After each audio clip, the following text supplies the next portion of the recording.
Bonjour à tous. Aujourd'hui, je vais vous parler de Project Silence, donc un film coréen qui est sorti le 21 août et c'est donc le dernier film avec Lee Sun-kyun, qui est décédé, l'acteur coréen qui jouait dans Parasite. Ce sera donc son dernier film. Le film nous parle donc d'un brouillard qui va causer un gigantesque carambolage sur un pont et alors que celui-ci menace de s'effondrer, de mystérieuses créatures sont libérées au milieu des voitures accidentées. Les rescapés se retrouvent à devoir affronter ces bêtes pour survivre. Bon, vous savez que j'aime bien le cinéma asiatique et encore plus le cinéma coréen, mais là il faut bien avouer que c'est très mauvais. Alors c'est vraiment raté, ça y a pas de problème, et pour pas mal de raisons. Alors, qu'est-ce qui a sauvé dans le film? Et je sais pas franchement. Alors, un truc un peu étrange, hein.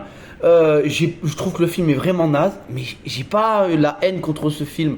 Je trouve même qu'il y a des moments qui m'ont fait plutôt rire et j'ai pas passé un mauvais moment, mais je pense que ceux qui n'aiment pas le cinéma asiatique sont certainement. Ça doit être ça, c'est que j'ai trop d'amour pour le cinéma asiatique et du coup je suis pas assez lucide. Mais non, c'est trop nul. C'est vraiment nul. Alors déjà, les acteurs. Bon, c'est très surjoué. Alors il y en a qui se sont vraiment donnés à cœur joie, hein. Vous avez ce gars avec les cheveux longs, mais moi il me fait rire en fait. C'est tellement surjoué, c'est tellement surjoué. Après l'acteur principal, donc celui qui est décédé, il joue pas mal, mais sinon tous les seconds rôles c'est catastrophique. La scène de départ qui présente le contexte politique et tout ça, même là déjà on voit certains ministres et tout, on se dit ah putain ça joue pas bien. Mais cette scène de départ qui est en fait une présentation pour avoir un film où on va avoir des chiens qui attaquent des hommes, c'est juste une mise en contexte qui est totalement un peu, c'est inutile, hein. Mais finalement elle est pas désagréable cette partie et étonnamment, enfin moi c'est ce que j'ai ressenti, mais du moment où commence l'action, on s'emmerde vraiment. En fait c'est très simple, voir, parce que le film nous montre deux choses.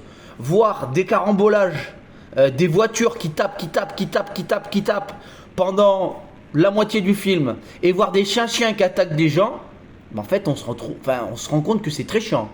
Voir des chiens qui attaquent des gens pendant tout le film, c'est très très chiant. Donc en fait, on est dans un film d'action, action, pas horreur, hein, non pas horreur, action peut-être, ouais si on veut, ouais. Mais en fait on se fait chier. On se fait chier de bout en bout, hein. Et à la limite, la période de contextualisation, c'est peut-être la plus intéressante. Bon, les personnages sont très caricaturaux, mais à la limite, bon, ça peut faire rire. Parce qu'il y a des moments qui sont un peu drôles, hein. Je sais pas si le film a voulu faire rire ou des fois c'était assez dépend. Je crois que c'est un peu les deux, hein. Des fois c'est ridicule, des fois ça veut faire rire. Bon, scénario cata, scène d'action, alors c'est pas mal filmé, hein. C'est juste que c'est chiant. On s'en branle, hein. Puis au bout d'un moment, voir des voitures comme ça qui tapent. Des fois, on a des scènes pendant 2 minutes où il y a des voitures qui tapent. C'est long. C'est très très long. Donc voilà, le rythme est mauvais. Les acteurs, voilà, sur jeu. Après, on peut aimer ça, hein, j'en sais rien. Le scénario, c'est débile. Franchement, hein, c'est vraiment débile. Le Project Silence. Oh là là là là, on a mis une espèce de contrôle on peut contrôler des chiens pour que ils attaquent des terroristes et du coup le camion s'est retourné, les chiens se sont évadés. Oh là là là là, qu'est-ce que c'est con, mais c'est vraiment con. Bon, je pense que vraiment il n'y a pas grand chose à dire de ce film à part que c'est un très très mauvais film coréen. Mais j'ai pas de haine contre ce film, c'est étrange. Mais je pense que ceux qui n'aiment pas le cinéma asiatique d'habitude, ils vont trouver ça nul. Mais nul. Mais ceux qui aiment bien aussi, hein. Donc, je vous conseille pas d'y aller, hein. Ne perdez pas votre temps, c'est pas bien. Et c'est pour toutes ces raisons que je lui mettrai la note de 3 sur 10.